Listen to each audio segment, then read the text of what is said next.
Renungan Tetes Embun. Renungan Tetes Embun, Rabu 26 Juni 2024. Menerima dan berbagi buah kebaikan. Kutipan dari Injil Matius bab 7 ayat 20. Jadi dari buahnya lah kamu akan mengenal mereka. Sobat Katolikana, saya pernah mengikuti open trip ke sebuah gunung seorang diri. Jujur, saya tidak mengenal siapa-siapa di sana. Saya adalah orang asing yang saat itu hanya berfokus untuk menikmati alam karena sudah lama tidak mengalaminya. Bekerja sekian lama di kota menjadikan saya haus akan merdunya suara jangkrik, desiran angin, lambaian dahan dan dedaunan, juga udara dingin yang melingkupinya. Dan semua itu menjadi tujuan awal saya untuk mengikuti pendakian ini. Berhubung saya ternyata tidak mendaki seorang diri, melainkan bersama-sama dengan peserta open trip lainnya.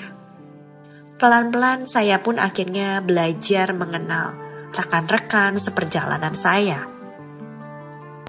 Keputusan pergi seorang diri menjadi pertanda bahwa saya sudah siap menjadi pribadi yang mandiri. Semula saya tidak terlalu banyak berharap untuk bertemu teman atau mendapatkan pertolongan. Namun fakta di lapangan berkata lain. Saya sempat mengalami beberapa insiden yang kemudian menjadikan saya butuh bantuan orang lain. Kala itu saya pernah kehabisan air di perjalanan saat menuju puncak. Kemudian kaki saya pun kram di tengah perjalanan. Juga perut saya terasa mual karena terpapar angin malam yang cukup kencang. Peristiwa demi peristiwa tersebut mengharuskan saya mengakui bahwa saya juga butuh orang lain. Meskipun tak jarang respon yang saya dapat juga beragam. Bila ada ungkapan, people don't care how much you know until they know how much you care. Saya akui bahwa ungkapan itu benar adanya. Meski begitu, jangan sampai kita mempraktekkan ungkapan itu untuk orang lain. Saya masih ingat ketika saya masuk angin dan saya saat itu seorang diri menempuh trek berupa tanjakan berpasir di lereng gunung. Ada seorang teman berujar demikian. Barang sama kita aja, kali ini semuanya itu terasa jauh lebih penting.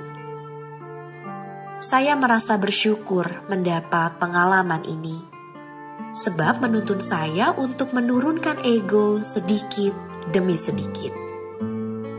Buat apa berlomba-lomba cepat sampai ke puncak, jika saya tiba di sana seorang diri? Bukankah lebih nikmat dan menyenangkan saat tiba di puncak secara bersama-sama? Berbagi cerita, tawa, atau bahkan tangis. Dan di situ kita saling menguatkan satu sama lain. Sobat Katolikana, perjumpaan saya dengan orang asing di area pendakian menolong saya untuk lebih mengenal makna buah dalam kutipan Injil hari ini. Belajar mengenal juga berarti belajar rendah hati untuk menyadari kerapuhan diri sendiri. Sekaligus menyadari bahwa di luar sana terdapat banyak orang yang mempunyai kesempatan untuk menolong kita.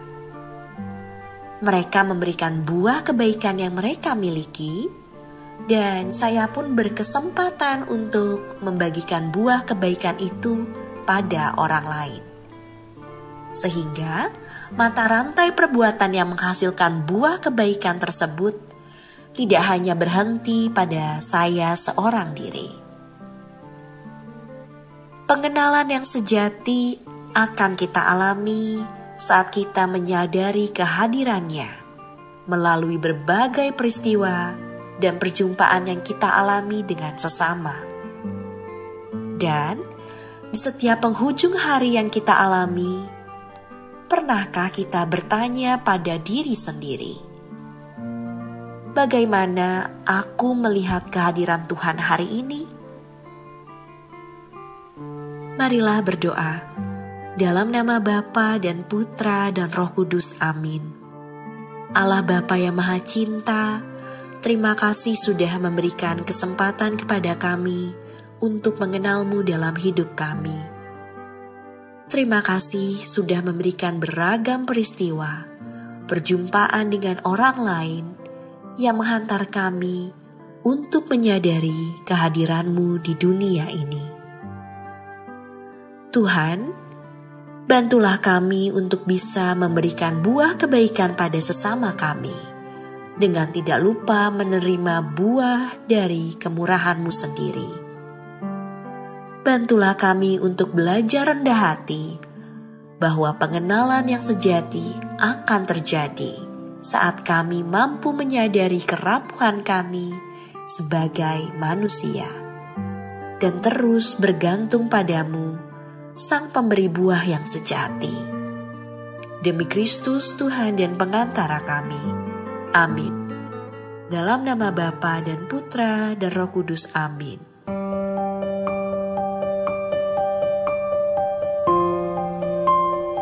Demikian Anda telah mendengarkan Tetes Embun yang dipersembahkan oleh Radio Katolikana. Renungan Tetes Embun bisa Anda simak di Radio Katolikana, media sosial Radio Katolikana, dan YouTube Katolikana. Terima kasih dan sampai jumpa.